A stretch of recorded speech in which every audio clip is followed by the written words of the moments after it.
नमस्कार। जैसा कि मैं आपको पता है कि मैं उस चैनल पे बिज़नेस आइडियाज़ देता हूँ, तो मैं उस पे मिक्स नहीं करना चाहता और बहुत सारी ऐसी बातें होती हैं जो मैं आपसे करना चाहता हूँ बिज़नेस से रिलेटेड। तो मैंने इस चैनल पे ये सारी चीज़ें चालू की कि आपको अच्छे से समझा सकूँ, अच्छे से बता सकूँ और जो डाउट हैं बिज़नेस आइडिया से अलग बहुत सारे डाउट होते हैं, उन पर हम बात कर सकें, आसानी से हम एक-दूसरे को समझ सकें और हम आपको वो चीज़ें समझा सकें, जो हम उसमें नहीं समझा पाते। तो आज जब मैंने एक बिज़नेस आइडिया अपलोड किया जिसमें 5 बिज़नेस आइडिया कैसे सीखें, है ना? उस बारे में बताया, तो उसमें मैंने आपको एक ट्रक दिखाया कि ये बैटरी ट्रक है और उसमें क्या है, उसने क्या किया था, उसने दुकान को सेटअप किया था। अब बात आती है, फिर मैंने उसके 5 बिज़नेस आइडियाज़ बताए कि आप कैसे फ्रूट चाट लगा सकते हो, आप कैसे उसमें भोजन की थाली बेच सकते हो, आप कैसे उसमें दूध वगैरह बेच सकते हो और आप कैसे उसमें टी बेच सकते हो, ऐसे करके मैंने आपको 5 बताए। अब होता क्या है? होता ये है कि हम उसे शुरू नहीं करते। क्यों नहीं शुरू करते? क्योंकि हमारे अंदर एक शर्म है। शर्म जो हमें वो काम ना करने के लिए एकदम बाँध देती है कि नहीं, उसी को हम कुछ भी नाम दे दें कि वो क्या कहेंगे, ये क्या कहेंगे एंड सो ऑन बहुत सारी चीज़ें। तो अब ये शर्म हटाई कैसे जाए? भाई यही तो है कि भाई आती है तो आती है, अब क्या करें? नहीं हो पाता है, लोग क्या कहेंगे, ये सारी बातें जब सामने आती हैं। तो एक चीज़ आप ये समझ लीजिए, जब पैसे नहीं होंगे, तो भी लोग बहुत कुछ कहेंगे। जब आपके पास पैसे नहीं होंगे ना, तो भी लोग बहुत कुछ कहेंगे कि अरे यार! ये कुछ नहीं करता है, ये किसी काम का नहीं है, वगैरह-वगैरह दुनिया के ताने, जो आप ऑलरेडी हो सकता है सुन रहे हो। ऐसा नहीं है कि आप नहीं सुन रहे होगे, ऐसा नहीं है कि आप शांति से बैठे होगे, एकदम मौज कर रहे होगे, नहीं। अगर आप ये चैनल देख रहे हो, मेरे बिज़नेस आइडिया वाला चैनल देख रहे हो, तो इसका मतलब कहीं न कहीं आपके अंदर कौतूहल है, कहीं न कहीं ये है कि यार मुझे भी कुछ करना है। आप अपनी लाइफ से संतुष्ट नहीं हो 100%, तभी आप वो चैनल देख रहे हो। यानी कि बहुत सारे लोग आपसे कुछ ना कुछ कह रहे हैं।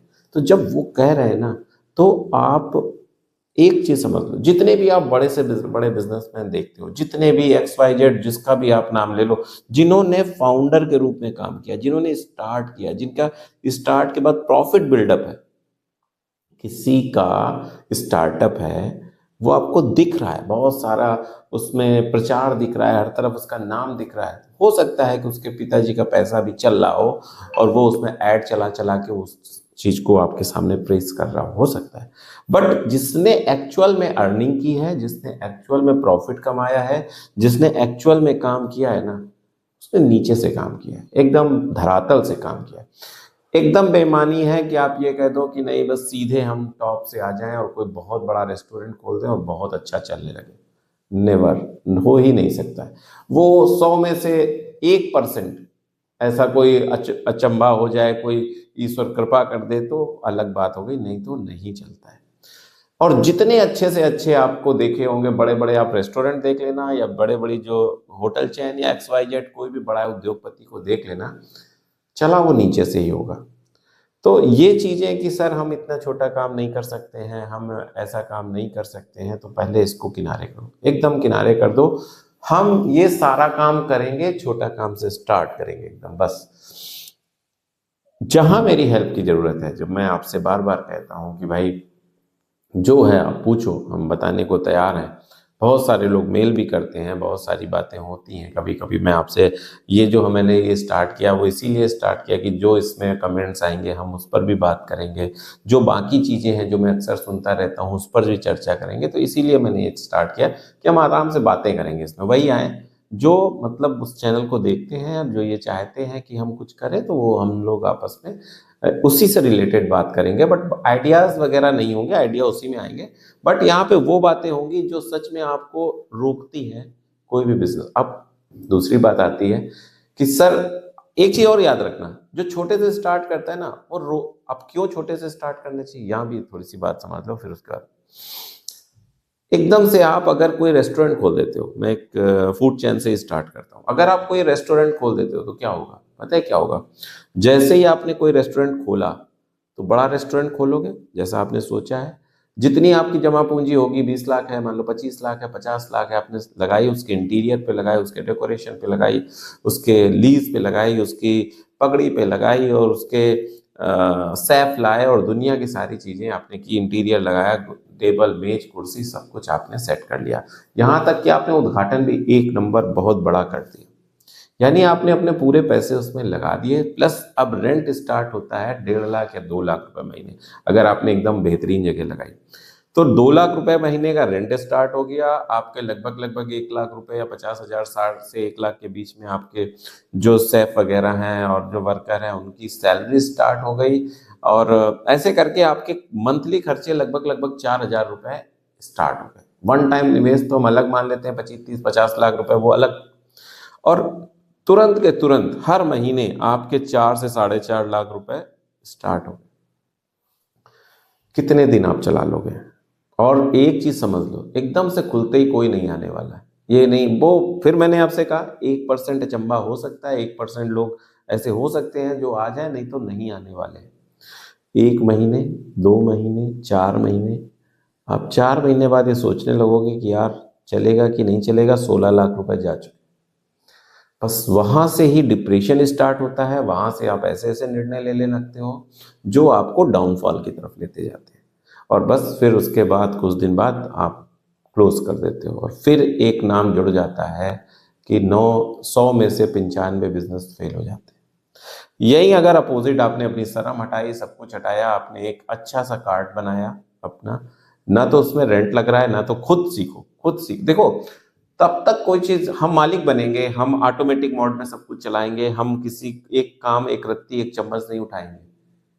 तो तब जब हम पूरा सीख जाएंगे, सब काम होने लगेगा ऑटोमेटिक। हमारा ये रहेगा कि हम ऑटोमेटिक मोड में लाएंगे उसको, ठीक है, लेकिन एकदम शुरू से नहीं, शुरू से हम खुद करेंगे, जितना हो सकेगा सारा काम हम खुद करेंगे। इसके बाद जब हम, आपने कार्ट लगाई, आपने देखा कि हाँ भाई यहाँ पे माल चल रहा है, हम पूरी मेहनत कर रहे हैं, एक दो आपने हेल्पर रख लिए, काम स्टार्ट हो गया, ज़्यादा से ज़्यादा लोग आने लगे, मंथली खर्चा क्या है? जीरो। ना तो आपने किसी सेफ को रखा है, ना तो आपने कोई रेंट देना है, बस वन टाइम इन्वेस्टमेंट जो भी कार्ट वार्ट और बर्तन लेने में, वो बस। तो एक तो आपके पास प्रेशर नहीं है कि आज यार ग्राहक नहीं है और हमारा खर्चा इतना है, नहीं है मेरे प्रेशर, भाई नहीं है, नहीं है, ठीक है, जैसे पहले थे महीने में ना कुछ कमाते थे, आज भी मुझ महीने में कुछ नहीं कमाते, ठीक है। अब ये प्रेशर नहीं होगा तो आप बहुत रुचि से काम करोगे, आप आगे, मतलब जो आ रहा है ना वो आपका है ना। ये नहीं है कि यार माइनस में जा रहा हो, तो माइनस में नहीं जाओगे तो धीरे धीरे, मुझे पता है 2 महीने, 3 महीने, 4 महीने बाद ग्राहक आने स्टार्ट होंगे, आपका काम स्टार्ट होगा, आपका काम आगे बढ़ेगा और धीरे धीरे धीरे धीरे ग्राहक आपके बढ़ते जाएंगे, बढ़ते जाएंगे, बढ़ते जाएंगे। जब आपके ग्राहक बढ़ते जाएंगे तब आप ये अपने आप आपके अंदर विचार आएगा कि यार ये बगल वाली दुकान तो बहुत दिन से बंद है, चलो इस पे क्यों ना बात करते हैं, जब ये ग्राहक बेचारे यहाँ बैठे हैं हम इनको इनके अंदर बैठा देंगे, कार्ट वही रहेगी, बैठालने की, मैंने किचन आपका वही है, बैठालने की आप यहाँ सोचने लगोगे, फिर आप उसको रेंट पे ले लोगे। आप ये देखोगे यार 1 लाख रुपए मैं कमा रहा हूँ, 10,000 रुपए की दुकान है, चलो इसको रेंट पे ले लेते हैं। फिर टेबल और चेयर भी आएंगी, फिर आप देखोगे यार कि मैं बिजी रहता हूँ, मैं अपने आप को एक्सपेंड नहीं कर पा रहा हूँ, मैं और जो कहीं इसी शहर में और भी जगह ब्रांच खोल सकता हूँ, फिर मैं अब वहाँ पे सेफ रखने लगूंगा, फिर यहाँ भी सेफ रखूंगा और भी जगह सेफ रखूंगा और धीरे धीरे मैं अपने शहर में 5 आउटलेट खोल दूंगा अपने। फिर मैं क्या करूंगा, फिर मैं अपनी ब्रांडिंग करूंगा, मैं एक लोगो डिजाइन करूंगा, उस लोगो को ट्रेडमार्क लूंगा। 4800 रुपये का ट्रेडमार्क आता है, कल जब आप 2 साल बाद सुन रहे हो, अगर गवर्नमेंट ने कोई पॉलिसी बदल दी हो तो नहीं पता, बट आज की डेट पे ऐसा है। उसके बाद आप क्या करोगे भाई, ट्रेडमार्क ले लिया, ट्रेडमार्क के बाद आपका एक चलता जमाया बिजनेस स्टार्ट हो गया। एक ही शहर में 5 हो गए, ट्रेडमार्क बढ़िया है, फर्स्ट क्लास है। अब आपके 2 प्रोडक्ट हो गए, एक वो प्रोडक्ट, एक वो कस्टमर जो आपके यहाँ खाने आ रहा है, और एक वो कस्टमर होगा जो आपसे फ्रेंचाइजी की बात करेगा। अगली बात आती है फ्रेंचाइजी। ये जब होने के बाद सब कुछ आपका सेटअप हो गया, सब कुछ हो गया, अब आपको इतना एक्सपीरियंस हो गया क्योंकि आपने अपनी दुकान चलाई है, फिर आपने अपने शहर में 2, 3, 4 दुकानें और चलाई हैं, यानी अपनी एक 2, 4 फ्रेंचाइजी अपने दम पे आपने 2, 4 फ्रेंचाइजी चलाई। अब आपके पास ये है कि डिजाइनर कैसे होगा, कितने सेफ लगेंगे, क्या क्या चीजें होंगी, कैसे, कौन सा फ्लेवर ज्यादा लोगों को पसंद आता है, क्या क्या मेन्यू में पसंद आता है, रेट लिस्ट क्या हो सकती है, कितना तक हम मार्जिन रखें कि हमारा प्रोडक्ट आसानी से बिक रहा है, हर चीज का आपको एकदम फर्स्ट क्लास नॉलेज हो चुका होगा। अब अगली बात आती है कि सोशल मीडिया के थ्रू और इंटरनेट के थ्रू, एडवर्टाइजमेंट के थ्रू आप अपनी फ्रेंचाइजी का प्रचार करें कि अगर आप अपने शहर में इस तरह की चैन खोलना चाहते हैं तो आप हमसे संपर्क करें, हम आपकी पूरी मदद करेंगे। फिर आपके पास आवेदन आते हैं, लोग आपके यहाँ विजिट करते हैं, तो आप दिखाते हो कि भाई वो वाला दिखाओ, वो दिखाओ, वो दिखाओ, ये देख लो, ये मेरे 5 हैं। ऐसे ही आपका बना देंगे, जैसा आप कहोगे, इन 5 में से जो कहोगे वो आपके यहाँ कॉपी कर देंगे। जगह हम सेलेक्ट करेंगे क्योंकि आप अभी नए हो, आपको नहीं पता कि जगह कैसी हो। ट्रेनिंग हम देंगे, सब कुछ हम देंगे। इतना रुपया का आपका फ्रेंचाइजी फीस पड़ेगी और इतने रुपए आपके मंथली कमीशन रहेगा। ऑनलाइन सारी सिस्टम रहेगा। जैसे मैं 5 देख रहा हूँ वैसे शहर के बाहर देखूंगा। कभी कोई दिक्कत आएगी तो मैं हेल्प करने को तैयार हूँ, फलाना दिमागा। एक चीज आप याद रखना कि कभी ये कमिटमेंट नहीं करना कि भाई 100% चलेगी। 100% किसी का कभी कुछ नहीं चलता। 100% सांसें नहीं चलती। कल सांस आएगी कि नहीं आएगी, आज दूसरी सांस आएगी नहीं आएगी, कुछ नहीं पता। तो 100% कोई कमिटमेंट नहीं करना है। झूठी विश्वास, झूठे वादे कुछ भी नहीं करने हैं। जो है साफ सीधी सी बात है, ऐसा ऐसा है, मेरे ये चलना है, वगैरह वगैरह। आपके हम सेलेक्ट करेंगे, अच्छी लोकेशन सेलेक्ट करेंगे, सब कुछ करेंगे। आप भी मेहनत करोगे, हम भी मेहनत करेंगे, पूरी ताकत झोंकेंगे। 5 ये फ्रेंचाइजी बेहतरीन चल रही है, आपकी भी चलनी चाहिए। चलेगी नहीं, भ्रमित नहीं करना है कि नहीं चलेगी, आपकी भी चलनी चाहिए। ईश्वर कृपा करेगा, अगर आपके ऊपर भगवान की कृपा होगी तो 100% चलेगी। बस इससे ज़्यादा कमिटमेंट नहीं है ना। बस इसके बाद दूसरे शहर, तीसरे शहर और एक बहुत बड़ी चैन। फिर फॉरेन में भी जा सकते हो, दुबई, सब कुछ। कहाँ से चले थे आपको पता है? एक स्टॉल से। और कहाँ पहुँच गए? पूरे इंडिया में, यहाँ तक कि वर्ल्ड में। हो सकता है कुछ लोग कहें कि सर ये तो सपने हैं, ऐसा होता नहीं है, ऐसा वैसा। ऐसा ही होता है। अगर वहाँ आप मेहनत से काम करते हो ना, अगर आप लगन से काम करते हो ना, ऐसा ही होता है। ऐसे ही आगे बढ़ते हैं, ऐसे ही लोग बढ़े हैं। पता नहीं कितने एग्जाम्पल हैं, पता नहीं कितने आपको एग्जाम्पल दिए जा सकते हैं। आपके आसपास भी होंगे, आप देख लेना। नवरत्न जी अग्रवाल, बीकानेर वालों के ऑनर, मुझसे बात हुई, पर्सनल बात हुई। मैं खुद उनको पर्सनल जानता हूँ। कहाँ से चले थे उनके जो पिताजी के पिताजी, और आज कहाँ है? 200 से 300 फ्रेंचाइजीज। बहुत अच्छा काम। तो सबसे इम्पोर्टेंट मैं जो आपको समझाना चाहता हूँ वो यही समझाना चाहता हूँ कि भाई शर्म छोड़ के चालू हो जाओ। मैंने ये चैनल क्यों बनाया? इसीलिए बनाया कि आपको डिटेल में समझा सकूं। मैं जब वहाँ पे थोड़ा सा समझाता हूँ, लगता है कि यार टाइम ज़्यादा हो रहा है, लोग कहेंगे कि बिजनेस आइडिया कम बताते हैं और ये बातें ज़्यादा बताते हैं। तो मैंने वो ये सोचा कि यार वहाँ पे जो है बिजनेस आइडिया रहे और थोड़ा बहुत आउटलुक दिया जाए, बट यहाँ पे जो है ना डिटेल में बात की जाए। और वही आए जो मतलब बिजनेस कुछ करना चाहते हैं। ऐसे नहीं कि कोई भी, मुझे ज़रूरत नहीं है, कोई हम मनोरंजन नहीं कर रहे हैं, कोई हम ये नहीं कर रहे हैं कि नहीं भाई कोई देखेगा तो उसे हंसी आएगी, कोई देखेगा तो रोना आएगा, या कोई मनोरंजन हो रहा है। नहीं, काम की बात हो रही है। आपके अगर बिजनेस में अगर आपको कुछ करना है, उसकी बात हो रही है बस। और मेरा उद्देश्य यही है कि अपने भारत का हर व्यक्ति बहुत आगे बढ़े। हर व्यक्ति जो बिजनेस करना चाहता है, जो सोच रहा है कि हम कुछ करें, तो वो आगे बढ़े, बस उसको सही राह मिले। ऐसा नहीं कि कुछ भी, अब जिसको फ्रेंचाइजी बेचनी है वो बताएगा भाई सब फ्रेंचाइजी बेचनी है, ये ले लो बस बहुत। अरे हम तो आपको ये सिखा रहे हैं कि फ्रेंचाइजी बना के बेचो, फ्रेंचाइजी लेने की बात नहीं सिखा रहे हैं।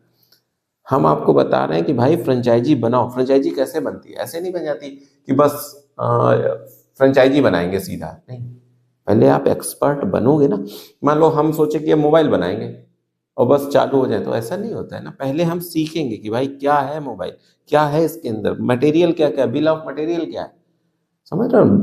बॉम क्या है, BOM, यानी बिल ऑफ मटेरियल क्या है, जो चीज इसके अंदर लगी वो क्या है, उसकी गुणवत्ता क्या है, क्या चीज ऐसी है कि आईफोन महंगा है, क्या चीज ऐसी है कि ये सस्ता है, क्यों सस्ता है, क्या कारण है। बहुत सारी चीजें जब हम डिटेल में जाते हैं तब समझ में आती है।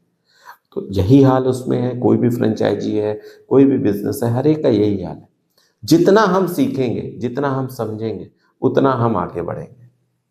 होता क्या है, हमने कहा दुकान करेंगे, चलो भाई ठीक है दुकान कर लो, और बस सीधे जाके कोई भी किराना या कॉस्मेटिक्स या कपड़े, कुछ भी XYZ दुकान, सीधे गए होलसेल मार्केट, उठा के ले आए और लगा दिया।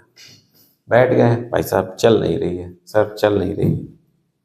अरे भाई आपने क्या सीखा था? वो सीखा था, उसने डेड माल दे दिया आपको। उसने वो माल दे दिया जो 4 साल पहले चलता था। उसने वो रेट लगा दिया जो आप होलसेल छोड़ो, थोक में नहीं, फुटकर में नहीं खरीदोगे, वो रेट लगा दिया। तो आपकी दुकान चल जाएगी, आप बहुत अच्छा बिजनेस कर ले जाओगे। आप वो ला के माल बैठे हो जो चलता ही नहीं है, तो कहाँ से चल जाएगी, बता दीजिए आप। तो ये सारी बातें बहुत डीपली समझनी पड़ेंगी, जाननी पड़ेंगी, और तब जाके आगे काम होगा। और एक आखिरी बात, ठीक है, फिर मैं कल कुछ बताऊंगा, ऐसे ही कुछ बातें बताऊंगा, लेकिन एक आखिरी बात जो हर बिजनेस की जान है, वो है ईश्वर की कृपा।